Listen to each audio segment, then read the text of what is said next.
What luck! What a miracle! One moment I was rushing into the fetid tonsils of that horrible monster. The next, I was plummeting downwards to the jungle floor beyond its reach. I prayed I would land on something soft. Perhaps your head. But nothing could have prepared me for what was about to unfold. An epic saga of pride, power, and revolution. A struggle for freedom the likes of which our world has never seen. And it happened like this.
Who were those strange, gentle monsters who towered above me?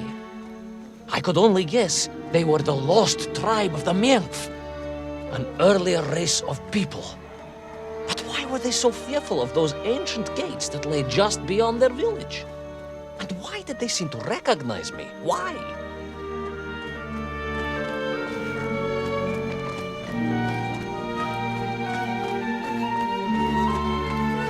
Yes, I'm also wondering why. Ну а как же, генерал? Who was I to question such things? Trapped as I was deep underground.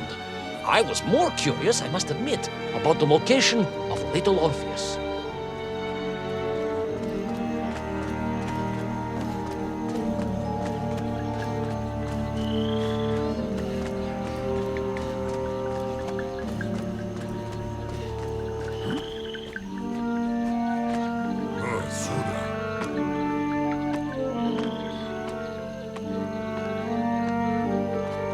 You talk of a great city, a mighty power.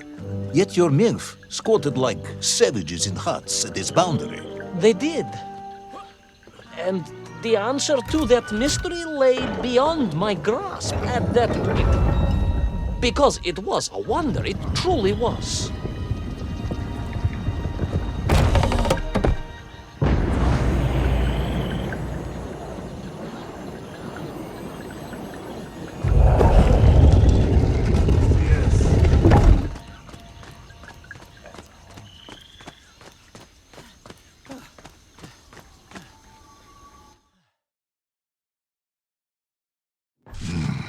The lost city of Agartha. I hope I may one day see it myself. Oh, General, if only you could. Unfortunately, as I shall explain, should you seek Agartha now, you wouldn't find it. It has been utterly destroyed.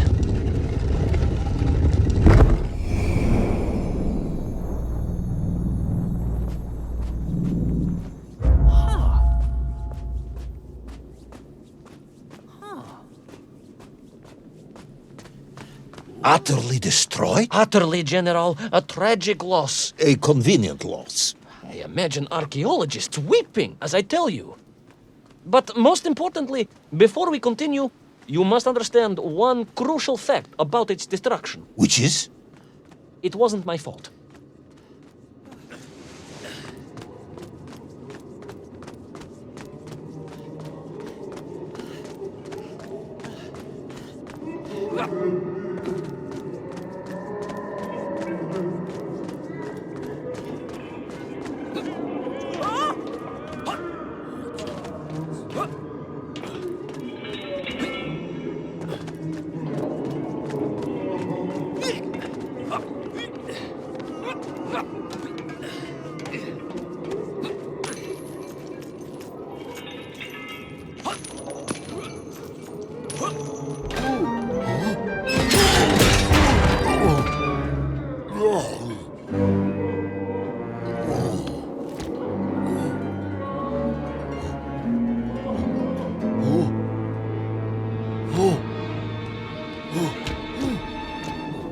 Those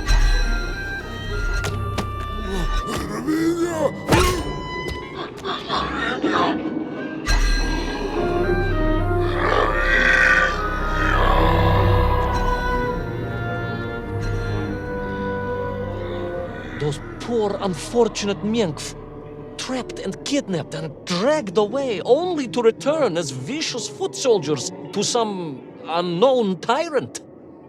And yet, there was something familiar about the shtukovina they were forced to wear on their heads, which I was sure were being used to control and enslave them. And what was that? General, it curiously resembled the radio sets I used to tinker with as a child. Radio sets. It was very curious. It was very curious. It was extremely curious.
An ancient technological metropolis, powered by a glowing resin carved from the very earth? A glowing resin carved from the very earth. Do you see, General? I fear you are about to enlighten me.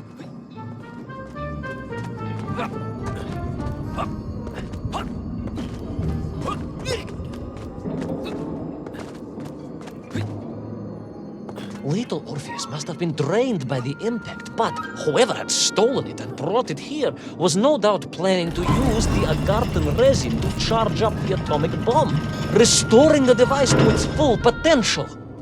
What sort of man would come up with such a monstrously reckless scheme? Perhaps the type of man who has such a limited understanding of atomic energy that he thinks an ancient metropolis can be powered by shiny marbles.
I am curious, Ivan Ivanovich.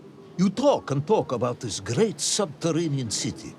Yet what you describe sounds strangely familiar. It does in some way bear an uncanny resemblance to the glorious architecture of Comrade Alexei Dushkin. Wouldn't you agree? Нет, General.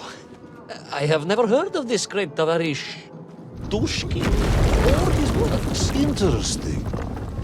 Because you were photographed on the steps of his marvelous Vysotka na Krasnich Varotach, shaking hands with the Glavny Constructor. That was the chief designer? The sweaty little fat man with the bad hearing? Mind your mouth, Ivan Ivanovich. And don't think you can distract me by slandering one of the great visionaries of our time. Without him, neither of us would be sitting here now. Must remember to thank him for that, General.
Those enslaved Mink were trying to stop me.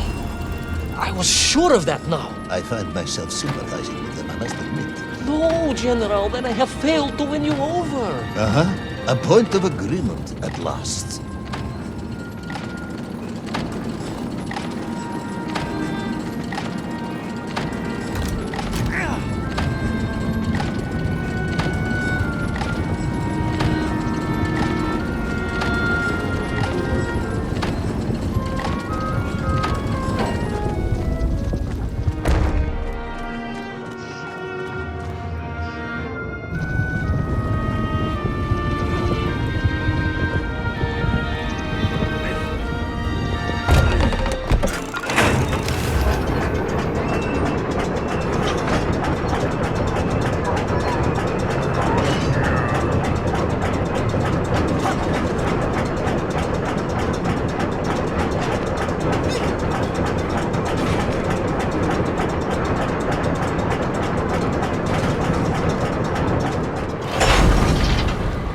Ask again, General. Are you mocking me? That would be unprofessional, comrade. I will try harder to convince you then. It is, after all, a cautionary tale of unleashed tyranny. It is a cautionary tale of unleashed idiocy. But please, do continue.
I stepped from the cable car onto a plateau at the center of the city, where a palace, a vast acropolis, stood.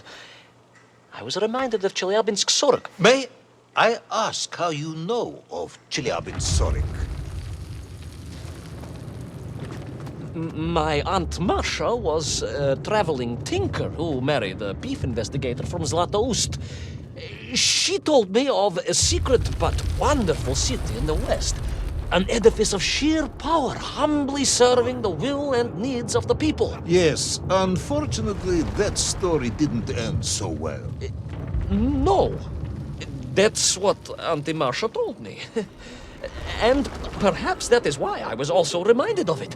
Because the moment I touched the floor in that place, I could tell something was very, very wrong.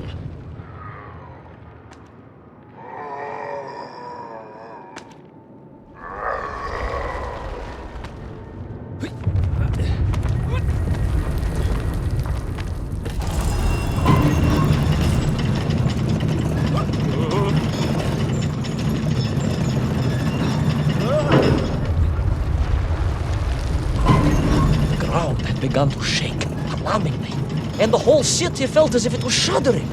I could only imagine what I would find at the heart of the vast temple. If it isn't a giant glowing marble, I'm going to be very disappointed.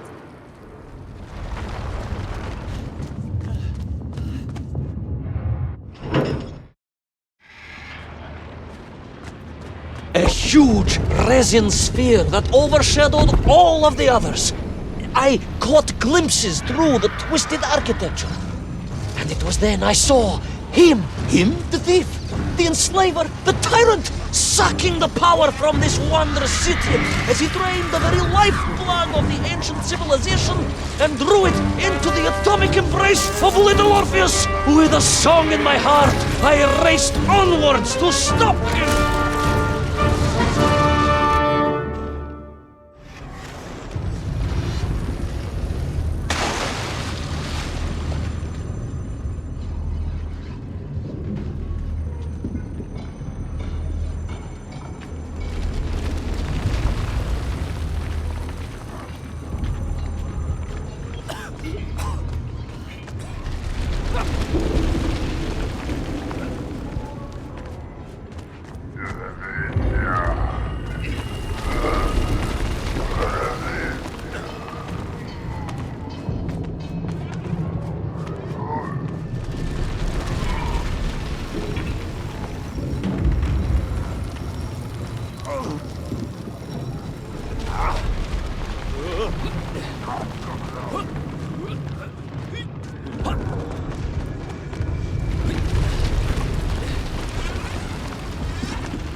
Drained of its power, the magical heart of the city cracked, and it sent shockwaves through the world around me.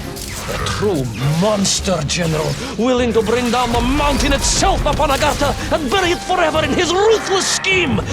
I could not save that wondrous place, General, to my shame and regret. But I resolved myself to avenge the Menkv, to recapture little Orpheus, and to bring that tyrant to justice!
Plucky yet careless hero fall forever through those unknown skies? Will he discover the identity of the brutal thief commanding the army of the Menkv? What chance does he have of ever returning to his beloved homeland? How long can the general's patience last? All of these questions and more will definitely be answered in the next exciting episode of Little Orpheus!